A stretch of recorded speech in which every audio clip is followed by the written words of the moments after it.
Hey woodworkers, welcome back. I wanted to talk to you about small box making, specifically mitered boxes.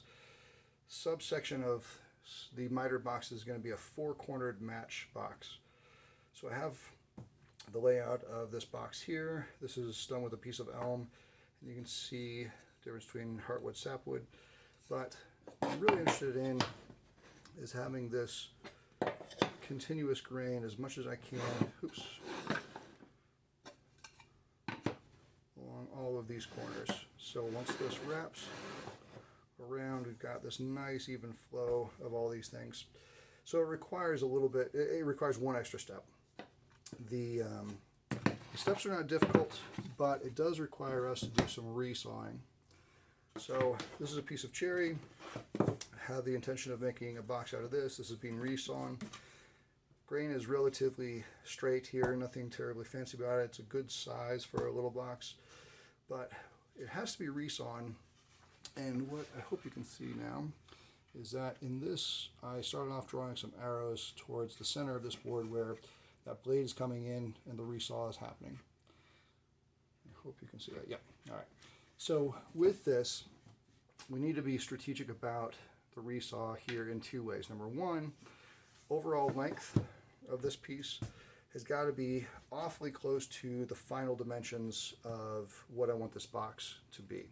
So in other words, if I cut this piece way too long, then I'm going to cut, and then cut another piece, and then I'm going to have this excess area here that doesn't really have anywhere to wrap to. So I need two boards that are going to have the same length and been resawn, and we'll chop those things up and make this this board wrap all the way around.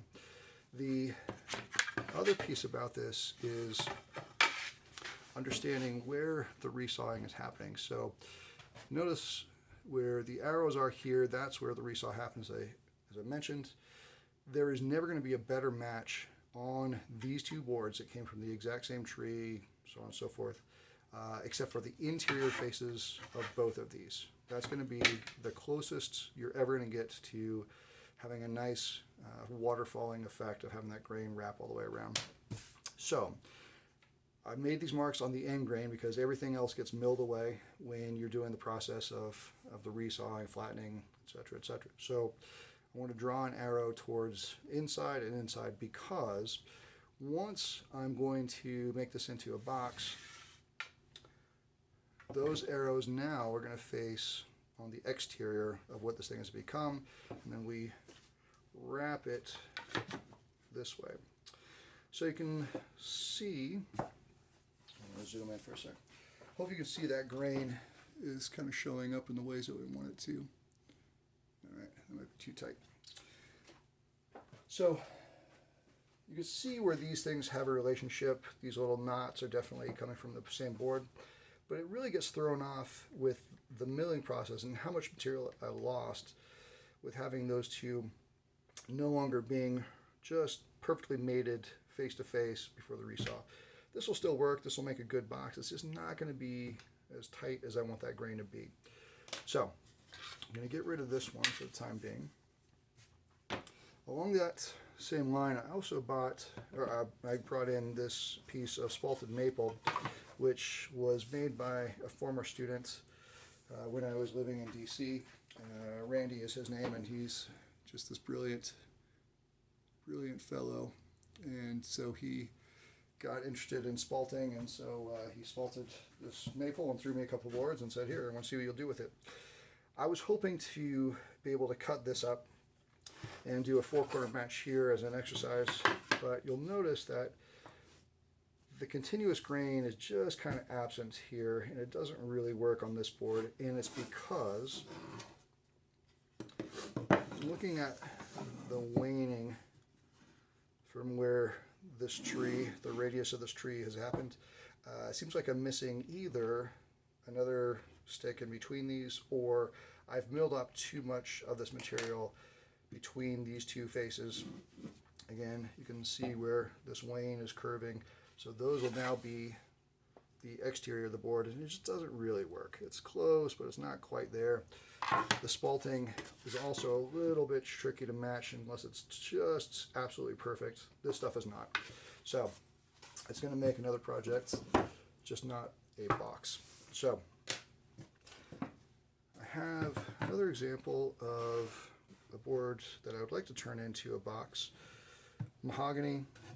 I've done the resawing. You'll see where the arrows are facing here, I hope. So exterior, exterior. Alright, so hopefully this shows up. If I were to line up these two edges here on the bottom, you'll notice that the continuity between the grain is just not fantastic. It's a little bit jumbled. The color is the same. You kind of get some sense of the relationship between these, but it's not quite perfect. So what I was doing in order to get a better match here is going to the strongest line in this board, and you can kind of see this dark line here, continuous or as continuous all the way across. So that kind of guided my decision about what my next steps were. There's a strong line here, a little bit of this fades down as it changed from more of a rift sawn area here to a flat sawn, but this will work just fine. But it is being shifted. So you can see the offset here, it's about 5/16 of an inch. I need to mill off of the bottom edge of this board, not touching this one, and those will line up really nicely. Another way to double check this, looking at the arrows and putting the end grain together, you can see where the grain here is wrapping around, and by shifting this, you can see where it's getting further and further away from where it was growing in a tree. Not looking at the arrows, just looking at the grain. And if I shift this over a little bit more, it seems like that's kind of the sweet spot right there. I have a lot of this continuous grain here. It seems like the majority of it works best in this application. So because of that, it's created this little offset here, and that's the 5/16 we talked about. So I'll do that there, mill that off. I've done the same to the other end, and it's created a new reference line on just this board. Once I clean that up, then that will create a new reference edge. I'll square these things up and then get these things to the same length. Again, with the resawing, the 4/4 match, is the resawing trick, and then also not taking off more length on any one of these boards, because that throws the whole thing off. So anyway, mahogany. That will be a good match once I've done some more milling. I think this might be a better example of another cherry board here that's going to make a very small box, but a box nevertheless. So with these, there we are. So you can see there is some relationship of grain with what's happening with these. It's not a mirror image. I think that this is good, not great. But I'm noticing on this end, I'm just not happy with how these are all lining up. So I want to check the other end. The other end I'm much happier with. You can kind of see how those things just want to become paired up. This line is continuous all the way across. This is going to be a gimme. So what I've done with this is I'm at this point ready to go to the table saw to cut off the miters, but I've done two things first. What is going to be the interior of the box, those I've cut grooves to accommodate a top and a bottom for this box.